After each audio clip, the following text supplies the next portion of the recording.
Hello, this is Shelby again. We are working on our 12 tags / layouts challenge that we're working on this year. We are still working on January. Yesterday I did the painting technique.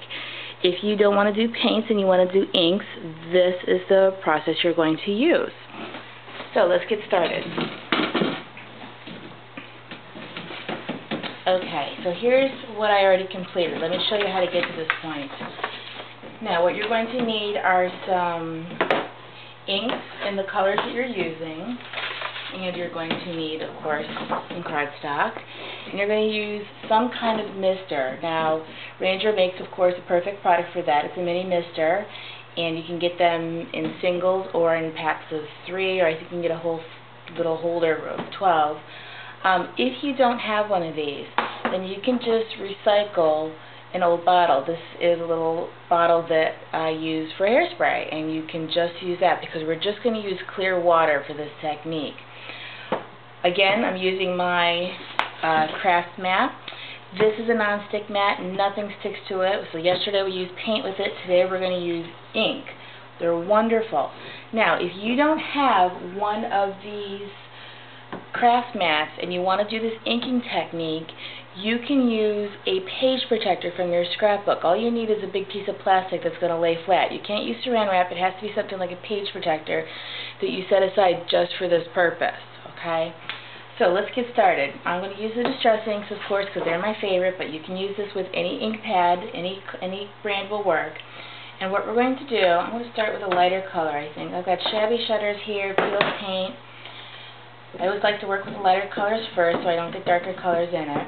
And you're just going to take some spots in roughly a 12 by 12 area and start to put the ink pad down on the mat. You want to make sure that it's a clean mat. If you've been painting, you want to scrape off all that paint and wash it, because otherwise you'll get specks of dried paint in your ink pads and on your page, and you get like little white spots. Not pretty. Alright, so I'm going to layer the colors of green. I'm going to take Broken China, my other color.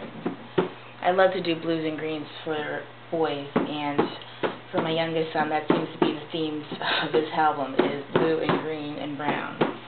Okay, so I've got, you can see the squares from all of the ink pads down on that page. The next thing you're going to do is you're going to take some water and you're going to spray it on. So this is just plain water right out of the tap. The trick to this is to watch for it to bleed. If it's not, I'm sorry, not bleed, but bubble. If you're not seeing bubbles, you don't have enough. You really want to get the bubbles on there. Otherwise, you're just going to get squares of ink on your page. So I actually go through quite a bit of water. Again, it'll work the page, but we'll iron it out. We'll let it dry, and it'll be fine. Okay, you can see all the bubbles. Now, just for kicks, to just throw another little element in there, I've mixed water and some gold metallic ink. Now, if you don't have gold metallic ink, I keep a bottle that I buy in the artist section of the craft store, handy for just this purpose. But if you don't have that, you can also use metallic ink, the little craft bottles that come in little bottles like this. They sell a gold metallic. You could use that just as well. It's less than $2, and a bottle will last you forever. So that's what this is.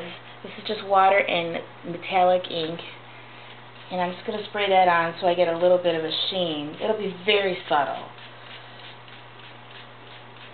but it'll add to it. Okay, now I'm going to take my paper, I'm going to put it down, and I'm going to just press out. And you'll see the water start to come off on the edge. That's okay. Don't move your paper, it'll start to get muddy. You can try moving it with smaller pieces of paper and get the hang of this technique. Once you do that, you can kind of start to swirl it around, and that'll give you a different look. But for the project that we're doing today, we're just going to do that, and we're going to pick it up. And we've got this nice washed out look here. Alright, now, I just want to point out, I was talking, so I let the page sit on there too much, but can you see these little dots of color here? I want to point out that you can actually get 2 looks for the price of 1 without doing anything. If you put another piece of paper down and pick it up, you get a whole other like polka dot look. So I'm going to do this again over here. And if you let it set on there for a while, the ink will set in those colors, and then you can start to smooth it out a little bit. Alright, so if I wanted to, I could actually just keep going. So I think I'm going to put some more glue in here. I'm going to add some more water. Almost used my hairspray. That would have been interesting.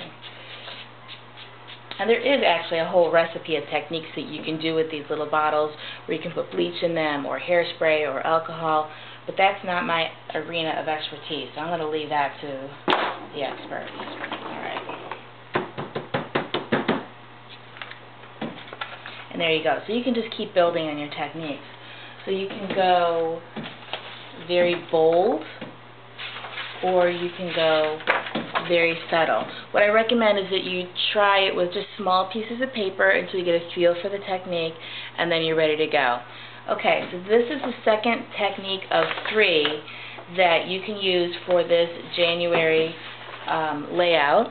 I will show you the third technique tomorrow, which will involve ink in just a real simple way, with no craft mats and water and spraying, and just about anybody can do it. So tune in tomorrow, and that'll be the last of that first series, the